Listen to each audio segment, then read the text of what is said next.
Bom dia, bom dia. Shalom, shalom. Estamos em mais uma edição, de um episódio. Estamos aí no terceiro podcast sobre unção e poder. Ontem nós passamos um tempo ministrando sobre dons, sobre unção e sobre a manifestação da glória de Deus. E ontem eu finalizei o podcast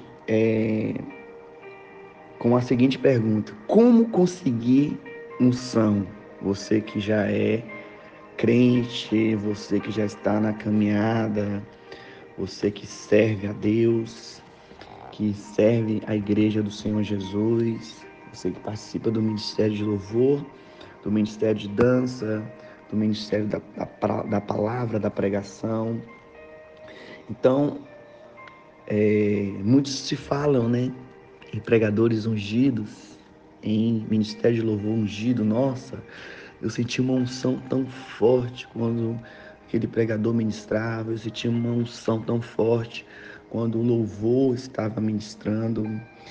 E às vezes a gente até brinca que unção, uns tem, outros não, entendeu? Mas vamos discernir e vamos esmiuçar, na verdade, a unção, ela é algo tão poderoso que também não é tão simples assim de conseguir. Quando os apóstolos, estavam ministrando na unção e no poder, muitos se maravilhavam, porque é justamente o que a unção faz. Ela traz um ambiente de glória preparado para o Espírito Santo agir. Então, o preço também é muito alto, o preço de você conseguir. E nós temos duas maneiras básicas para adquirir a unção. Nós vamos mencionar aqui. A primeira é pelo esmagar, A primeira maneira de nós conseguirmos a unção é que nós precisamos ser esmagados pelo próprio Deus, ou seja, que nós possamos passar por um processo de transformação. O problema é que somos uma geração que não quer pagar o preço. Nós precisamos de exibição. É uma geração exibicionista. E Deus só pode usar um homem depois que ele esmagar poderosamente. Quando o senhor fala, pastor, aqui no podcast sobre esmagar o homem, o que significa isso? É ser tratado por Deus em todas as áreas da sua vida. Satanás, anote aí essa frase. Satanás, ele exalta o homem para esmagá-lo depois. Lembra lá da tentação? Ele leva Jesus até o pináculo do templo e ele fala: tudo isso te darei, se prostrares e me adorardes, te darei poder, te darei fama. Tudo que um homem natural hoje almeja é poder e fama. A gente vê isso nas redes sociais, no Insta, A família perfeita no Insta, o homem de negócios perfeito. Então tudo aquilo, não se iluda, tudo aquilo é engano e, como diz o Salomão, é vaidade e é passageiro. Satanás, como eu falei a frase, Satanás exalta o homem para esmagá-lo depois. Deus trabalha diferente. Deus esmaga o homem primeiro para exaltá-lo depois. Você já viu os testemunhos dos grandes pregadores, como eles iniciaram, Dos grandes homens de Deus, como eles começaram. Eles começaram lá de baixo, sendo humilhado, esmagado. A gente vê aí o apóstolo Paulo, poliglota, Da linhagem de Gamaliel, servo dos servos ali dos fariseus, conhecedor, da Torá, das mais de 600 leis judaicas. E aí ele está pronto para liderar a igreja em Jerusalém, Atos 1, 2. Atos 8, e aí só que ele se acha totalmente capaz de ser o pastor da igreja em Jerusalém e o Espírito Santo joga ele para longe. Ele vai lá para aquelas regiões árabes e lá ele fica 13 anos sendo esmagado por Deus. Ele é humilhado, ele é rejeitado. Agora imagine um pastor como Paulo e a igreja falar assim: nós não precisamos de você agora. O próprio Deus, o próprio Espírito Santo falou: nós não precisamos da sua sabedoria. Porque o evangelho, depois ele mesmo diz, o próprio apóstolo Paulo diz, o evangelho não consiste em sabedoria humana, mas ele consiste em poder e força. Então ele fica 13 anos parado lá nas regiões árabes, até Barnabé, né? Até o Espírito Santo liberar a palavra. Separa para mim Barnabé e Paulo. Então, o apóstolo Paulo foi esmagado de todo o seu conhecimento, de todo o seu orgulho, de toda a sua exaltação. Deus, a Bíblia é clara, irmãos. Deus dá graça aos humildes e ele tem uma resistência aos orgulhosos. Então, o primeiro pecado do orgulho, nós lembramos lá atrás no primeiro podcast, que o primeiro pecado e o maior de todos os pecados, antes do homem cair em qualquer outro pecado, o primeiro pecado que ele cai é o orgulho. Lembra de Davi? Davi estava, quando os homens, né, os reis, a Bíblia diz lá, né, nos livros de Samuel, quando os reis estavam se preparando, todos os reis se preparavam para aquele momento de guerra. Davi não vai, manda Joabe, e Davi fica no seu palácio, contemplando, né? Aí o que acontece? Ele olha para a janela e vê uma mulher muito linda tomando banho. Davi não cai aí no pecado da prostituição, porque primeiro ele observa, mas ele já havia caído no pecado do orgulho, porque ele já se achou forte, grande demais e não precisava mais ir na frente da batalha, porque ele vencia todas as batalhas. E o coração dele, o coração segundo o coração de Deus, também falha. O coração segundo o coração de Deus também peca. E aí, nesse momento, ele caiu no pecado do orgulho. Queridos, Lúcifer foi expulso e Deus não deu misericórdia para Lúcifer, Deus não deu direito de resposta para Lúcifer, ele automaticamente caiu, como diz lá em Ezequiel 37, 38. Quando diz: subirei aos céus e eu serei não maior, mas semelhante ao Altíssimo. Assentarei no trono e serei semelhante ao Altíssimo. E não cai somente Lúcifer por causa do pecado do pecado, por causa do orgulho do pecado, mas cai um terço de anjos. Então, até então, Lúcifer era perfeito, Lúcifer era santo, Lúcifer era o cara dos céus ali, mas chegou um dia que achou-se a iniquidade. E a palavra iniquidade, o pecado da iniquidade, é justamente o pecado do orgulho. Quando você vê uma pessoa muito orgulhosa, que fala muito de si, que fala muito do que faz, que lembra as pessoas o tempo todo o que ela está fazendo, como ela está fazendo, tenha cuidado, porque essa pessoa está começando a cair no pecado do orgulho. Depois que ela cai no pecado do orgulho, aí vem o pecado da prostituição, o pecado da lascívia, vem o pecado da inveja, vem o pecado do muito falar, né? O pecado da fofoca, todas essas coisas que atrapalham o crescimento da igreja. Então Satanás, ele exalta o homem para esmagá-lo. Depois, né? Primeiro ele exalta, depois ele condena, né? Ele não condena, mas o próprio homem se condena ao cair no pecado. A desgraça vem depois. Primeiro Satanás te dá as bandejas, depois a desgraça na vida da pessoa, na vida do crente que desvia, vem depois. Já Deus não, Deus nos esmaga primeiro, ele nos testa, ele nos avalia, ele nunca vai dizer o fim do projeto. Ele nunca vai dizer para você, ele olha para Abraão e fala assim: olha para os céus, né?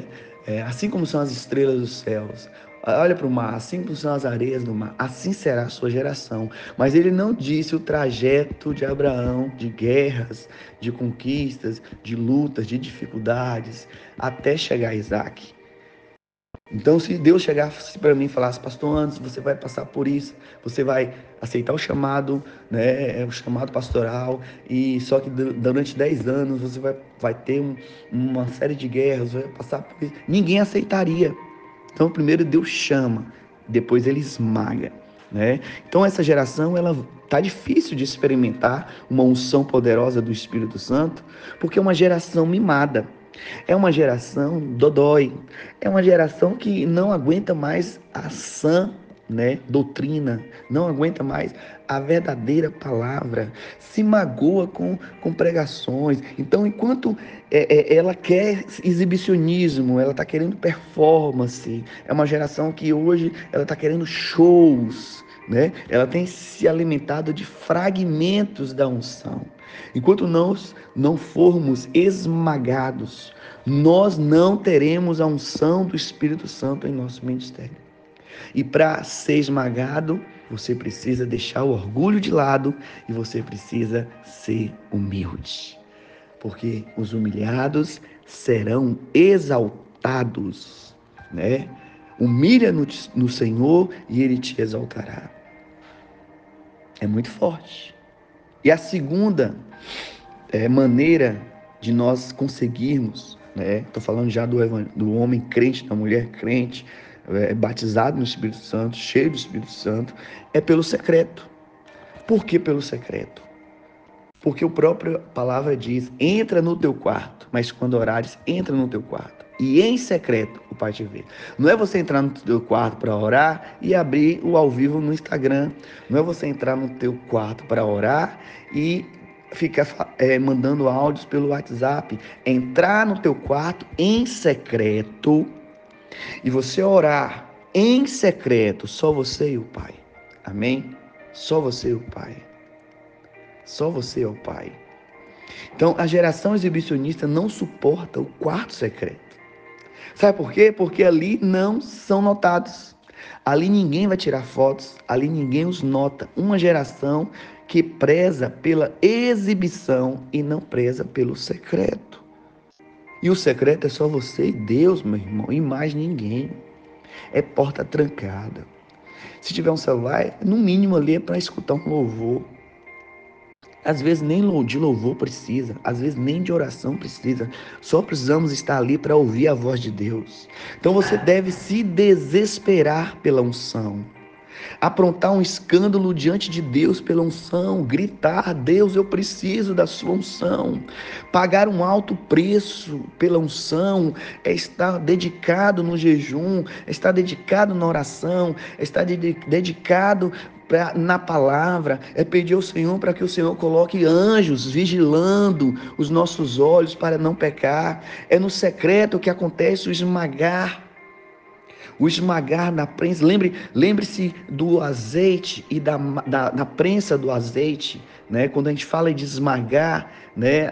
Lembramos da azeitona e da máquina, né? Que prensa a azeitona para escorrer ali o líquido na vasilha do azeite. Então faz como se fosse várias rodas, né, da azeitona ali, de várias azeitonas, e coloca uma camada sobre a outra, uma camada sobre a outra e uma camada sobre a outra, e existe uma prensa, e aí ou o animal, né, vai rodando aquela roda para a prensa, ou o homem também vai empurrando, e aí quanto mais vai prensando as azeitonas, aí o óleo, né, o azeite começa a escorrer e descer. É isso que Deus faz conosco no secreto. No secreto ele quebra o seu orgulho, orgulhoso. No secreto ele quebra a sua vontade da sua carne de se prostituir, de ver pornografia, né, de ficar passeando no site, nos Instagram da vida, vendo pornografia, vendo a sua carne queimada, né, pelo desejo de causar divisões, facções e uma série de coisas que Satanás trabalha dentro da igreja. Então é amassando a massa que se faz o pão, esmagando a flor que se faz o perfume, e esmagando a azeitona que se faz o óleo, e esmagando a uva que se faz o vinho. São processos no secreto, e no secreto, nesses processos, você começa a entrar no mundo espiritual e aonde você for, as pessoas que são espirituais vão reconhecer você como espiritual e os demônios vão reconhecer você como espiritual. É como você não andasse sozinho, mas como se você andasse com uma legião, com milhares de anjos ao seu redor. Kathryn Kuhlman, ela foi pregar no Canadá, num estádio com mais de 50 mil pessoas. E lá tinha uma escritora cheia do Espírito Santo, tinha dons de revelação, ela via o mundo espiritual. E ela conta no livro que quando Kathryn Kuhlman entra no estádio, que ela sobe até o altar, vem uma fileira de homens vestidos de branco. Eu chego a me arrepiar, é muito forte. Uma fileira, mas uma multidão que vem de anjos com ela. Ela vem na frente e os anjos vêm ao redor. Não eram seguranças dela, mas eram anjos ao redor dela. Ela estava no nível de busca de unção e de presença, separada do mundo tão forte, que os anjos acompanhavam aonde ela ia. Então, queridos, nós precisamos da unção de Deus para caminhar com Deus. Nós precisamos. Jesus foi ungido, né? E a primeira coisa que ele fez antes de sair por aí pregando foi um jejum. Ele vai no deserto e lá passou por todo tipo de provação. Ele foi esmagado e depois saiu pregando de forma ungida. Você só vai saber conhecer e valorizar o seu ministério quando você passar pelos processos de jejum, de deserto e de tentação. Jejum, mortificando a carne. Deserto, falta de recursos, mas reconhecendo que Deus é supridor de todas as coisas. Querido, um avivalista John Wesley, ele num dia como o outro, no seu orfanato, com mais de 100 crianças, ele olha para a despensa e não tinha nada para comer. Isso ia dar 10 horas. Ele olha para os locais onde ele conseguia mantimentos e também não tinham. Só que aí ele pede a ajudante para servir o almoço. E aí ela fala: John, como vamos servir o almoço se nós não temos nada no fogo? Aí ele fala assim: prepare seus pratos. Todo mundo sentou para esperar o almoço. Poucos minutos, John vai para o quarto e começa a orar. Deus, o Senhor me entregou esse ministério. É o Senhor quem sustenta. É o Senhor quem me fortalece. É o Senhor quem me guarda. Então faça um milagre agora. Aí a porta, toca, toca, toca, bate. Chega-se. Sopa pronta com pães para alimentar todas aquelas crianças. Deus toca numa pessoa que lidava com pão e essa pessoa ouviu a voz de Deus e preparou essa sopa. E aí levou os pães e eles almoçaram sopa com pães, mas não passaram fome. Esse é o esmagar de Deus que Ele nos derrama. Aleluia, louvado seja o nome do Senhor. Então, dois processos. Estou falando do esmagar, estou falando do secreto. Apocalipse diz assim: aconselho-te que de mim compre azeite. Lembra da parábola das virgens? Foi dito às virgens loucas: saiam para comprar unção. Então a unção ela é conquistada. A unção é conquistada. E a unção passa pelo processo da dor. Quando nós buscamos o Senhor, nós passamos pelo processo da rejeição. E muitas vezes nós não entendemos quando estamos iniciando o nosso ministério, porque somos tão rejeitados. Parece que somos a escória. Somos rejeitados pelos amigos, somos rejeitados pelos familiares. Parece que eles não torcem por nós. A sensação é de que eles querem que o nosso ministério dê errado. Quantas vezes eu tive esse sentimento de que as pessoas que estavam próximas de mim torciam para que o meu ministério desse errado. É aquele aplauso falso, né?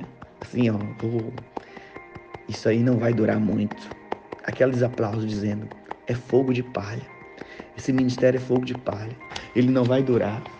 Então, é triste, porque vai vir, quando você está no secreto, sendo esmagado por Deus, é um momento muito triste na sua vida, porque vai vir perseguições, vai aparecer doenças, vai vir problemas financeiros, e pode ser que você esteja sendo esmagado, mas se prepare, porque vai sair o óleo fresco da sua unção, vai sair o óleo da sua dor, vai sair o óleo desse momento em sua vida e Deus te exaltará. Então Deus não quer exibicionismo, Deus quer secreto, Deus quer isolamento com Ele, Ele quer pessoas totalmente esmagadas, pessoas quebrantadas de coração, desesperadas, porque o próprio Jesus diz, o reino de Deus é tomado por esforço. O próprio Paulo diz, buscais com zelo os dons espirituais. Então você quer um ministério, mas você não quer buscar. Você quer um ministério, mas você não quer buscar a Bíblia, ler a Bíblia. Você quer um ministério para quê? Você quer um ministério, mas você não quer jejuar. Você quer um ministério, mas você não quer ajudar os pobres. Você não quer dizimar. Você não quer ofertar. Você não quer cuidar das viúvas. Você não quer cuidar dos órfãos. Você não quer cuidar das famílias. Você quer um ministério para quê? Para você ser reconhecido? Para você ser elogiado?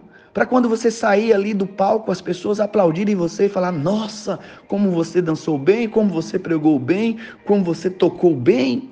Se você quer um ministério de exibicionismo, querido, só tem um lugar para irmos, no circo. Lá tem aplauso. Lá tem aplausos. Lá tem tapinha nas costas. Mas o evangelho não tem aplausos. O evangelho não tem tapinha nas costas. Jesus diz, eu te dou um conselho, que você compre de mim azeite. O que significa isso no mundo revelado espiritualmente? Que comprar o azeite de Yeshua é se isolar para o mundo e entrar nos portais celestiais em Deus. Eu tenho que parar por aqui porque é muita coisa. Mas essa palavra é muito forte. Mas eu não vou parar sem orar por você. O melhor está agora no final. Eu quero orar pelos que estão enfermos, para eles serem curados. Eu quero orar para aqueles que estão passando por momentos de esmagamento total, para que eles não desistam do seu ministério. Eu quero orar para aqueles que estão sem recursos, assim como John Wesley esteve, dispensas vazias, estão desesperados, sem saber para quem pedir ajuda. E vou dizer uma coisa, tem pessoas que você acha que se você pedir ajuda vão te ajudar, e tem pessoas que você acha que você vai pedir ajuda e elas não vão te ajudar. Na maioria das vezes, Deus confunde a sua cabeça, porque aquele que você acha que vai te ajudar, Deus toca no coração para não te ajudar. E aquele que você acha que não vai te ajudar, Deus toca no coração para te ajudar, porque Deus é um Deus de mistérios. Amém? Vamos estar orando. Pai Celestial, nesta manhã nós queremos declarar toda honra, toda glória. Oramos pelos enfermos agora, Senhor. Pelos ouvintes desse podcast do Voz Church. Aonde estiver um enfermo, que ele seja curado agora. Isaías 53, versículo 4 diz que o Senhor tomou sobre si as nossas dores, as nossas enfermidades. O castigo que nos traz a paz estava sobre o Senhor. Pelas suas pisaduras nós fomos sarados. Oramos por aqueles que estão passando por processos de possessão e de opressão demoníaca. Nós damos uma ordem agora, que esses demônios voltem para o inferno, que esses demônios caiam por terra. Libertem essas crianças, libertem essas mulheres, liberta esse jovem através do nome de Jesus. Nós aplicamos o sangue de Jesus, porque o sangue de Jesus é o poder.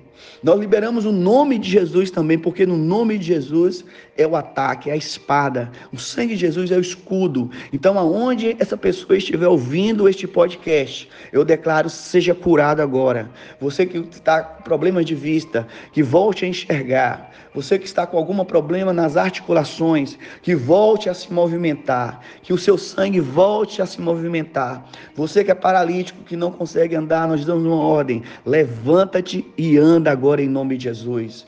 Você que está com um problema nos rins, nos pulmões, no pâncreas, em todas as áreas do seu corpo, eu quero declarar o fogo do Espírito Santo, a unção do Espírito Santo para curar você agora. Seja curado. Use o elemento chamado fé agora e diga junto comigo: eu creio em nome de Jesus que serei e que estou curado para a honra e glória do Senhor.